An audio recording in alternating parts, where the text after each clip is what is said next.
ညီမလေးထမိန်လေးပြင်ဝေးချင်လို့ပတ်စံလေးခဏကင်ထားပေးလို့ရမလား ဟုတ်ရပါရပါ ကဲရအောင်ရှင်ကဲရအောင်ဒီမှာကျွန်မပတ်စံလေးကိုအတင်းလူနေလို့ရရှင်ကဲရအောင်ရှင်ကဲရအောင် ဟာညီမဘာကြီးလျှောက်ပြောနေရလဲညီမပဲအခုပတ်စံကြီးကင်ပေးဆိုလို့အခုကကင်ပေးနေရလေ ဒီမှာနင်ပါဇက်ပိတ်ပြီးတော့လေငါ့ကိုပတ်စံတသိန်းထောက်ပေးနင်ပတ်စံတသိန်းထောက်မပေးဘူးဆိုရင်ငါထောက်အောင်လိုက်ပါနော်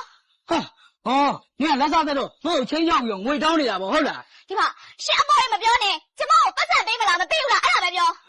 နင်လုံးချင်တာလို့ငါလည်းပတ်စံတစ်ပြားမှမပေးနိုင်ဘူးနင်ချင်းချောက်တိုင်းငါ့ကိုကြောက်မဲ့ထင်းနေရလား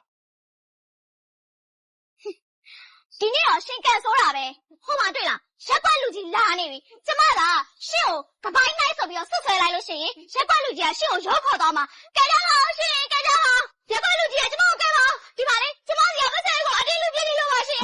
ဟဲ့တော်မလားဟဲ့မင်းကဘိုင်းကြီးတဲ့ပတ်ဆိုင်ကိုလူပြီးပြေးနေတာဟာလား ဟာမဟုတ်ဘူးရက်ွက်လူကြီးမားနေနော်ဒီပါကြီးတွေကသူ့ထမိန်ပြင်ဝှက်ချင်လို့သူ့ပတ်စံကြီးလေခဏကင်ပေးပါဆိုလို့ကျွန်တော်ခဏကင်ပေးတာလားဗျ မဟုတ်ဘူးရက်ကွက်လူကြီးသူကျမပတ်စံကြီးထဲကလေပတ်စံတသိန်းလက်ခိုးထားသေးရဲ့သူ့ကိုထောင်းနေထည့်ပေးပါနော် ဟာမဟုတ်ဘူးရက်ွက်လူ तू လျှောက်ပြောတယ်ကျွန်တော်မခိုးတာဘူးဗျ ဩမင်းကပတ်စံတွေကထုတ်ပြီးတော့ခိုးထားသေးရောပြတန်းရဟော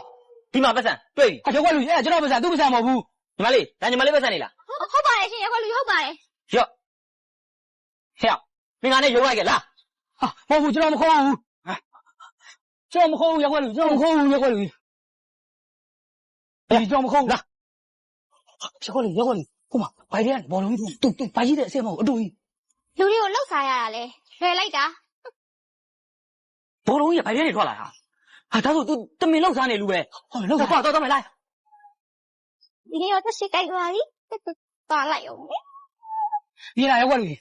သူ့ဘိုက်ကဘိုင်းအဆင်မဟုတ်ဘူးဘိုင်းတူကြီးသူကဒီလိုနီးနဲ့လူတွေကိုလိုက်ပြီးလှုပ်ရှားနေတာရက်ွက်လူကြီးခုနကကျွန်တော်အိတ်ထောင်နေတာတွေ့ရပတ်စံသူ့ပတ်စံမဟုတ်ကျွန်တော်ပတ်စံဗျသူ့ပတ်စံကိုကျွန်တော်ခဏကင်ခိုင်းလို့ကျွန်တော်ခဏကင်ပေးရခိုးပြနေတာမဟုတ်ဘူးဗျ ဟဲ့မင်းအဲ့လိုလောက်စားနေပေါ့ဒီနေ့ကနေရုံးအောင်တွေ့မယ်လာရုံးလိုက်ခဲ့ ဟုတ်ပါဘူးမဟုတ်ပါဘူး ကူပန်းမင်းပတ်စံပေး ကျွန်တော်ပတ်စံပြန်ပေးရော ကြောက်ညီလေးပတ်စံ ဟုတ်ကျေးဇူးပဲရက်ွက်လူကြီးတခုပြောမယ်မှတ်ထားတယ်သိလားလူတွေကိုလေဒီလိုနီးနဲ့လိုက်ပြီးလှုပ်ရှားနေမယ်စားနင်းမစားနေတောင်းစားလိုက်တောင်းစားရမှာဂုံရှိသေးတယ်ဟာ ဟဲ့ရုံးခေါ်ခဲ့ မလုပ်ပါနဲ့ရှင်တောင်း